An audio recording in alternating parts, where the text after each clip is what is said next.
మీ అందరికీ నా హృదయపూర్వక వందనాలండి. ఈ పాట ఆలకించి పాటలో ఉన్న భావాన్ని తెలుసుకోవాలని ప్రేమపూర్వకంగా మీ అందరికీ తెలియజేస్తున్నాను.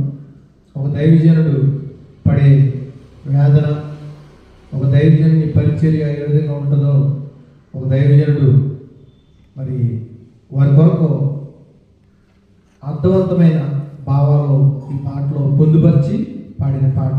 దయచేసి ఆదరించాలని ప్రేమపూర్వకంగా తెలియజేస్తున్నాను.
ఈ యాత్రలో నీ పాత్రనే ముగించాక